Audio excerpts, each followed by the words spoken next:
Turkish get-up is a series of 7 movements that takes you from the ground lying on your back to standing up on both feet. Now, any of those movements can be taken out of the Turkish get-up and just made their own exercises. We like to do that a lot with some of these different varieties of movements.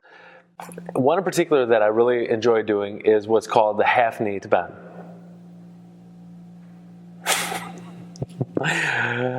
What I really like about this exercise is that it really puts a lot of focus on your core musculature, your abdomen. You're learning the transition of coming from the ground to a half kneeling position before you would stand.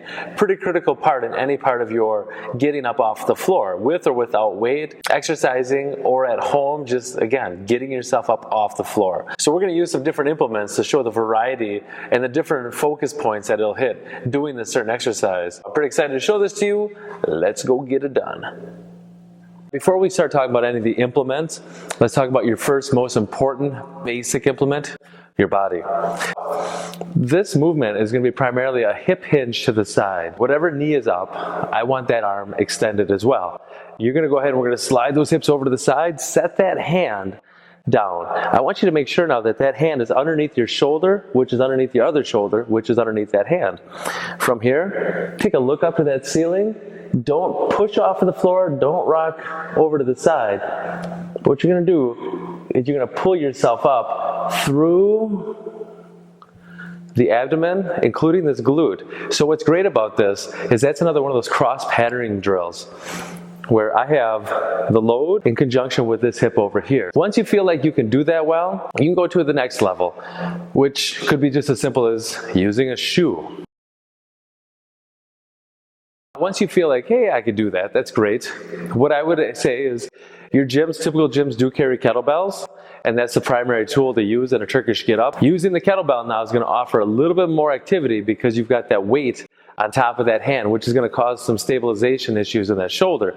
So you really have to be able to make sure that there's no instability through that joint. The same movement here. Whatever knee is up, that arm is up, fully extended. I'm going to slide those hips over to the side, setting that hand down. Now, that kettlebell is pushing my body to the floor, so it's a little harder. I have to go against this resistance, but I'm going to rely right now through my left glute into my abdomen to tie around so I can come right back up nice and tall. I want to be up in a position where I'm ready to stand. If you're fortunate enough to have a sandbag. The sandbags I like as well for this movement because the kettlebell, we can still get a little swing with that arm to move up. The sandbag, that bag doesn't allow for any of that compensation.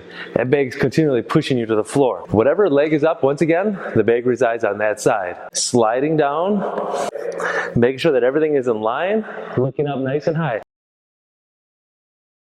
as I pull myself back up. Now the next thing I'm going to introduce, the last thing, is the mace. I want to hold the mace at the end here with my hand.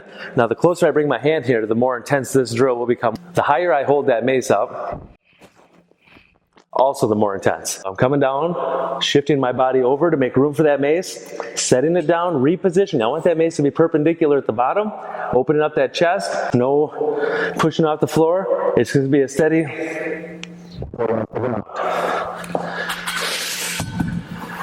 If you're looking for something more to add into your workout, it doesn't seem very difficult when you look at it at first, but done properly, you will feel what's going to be working.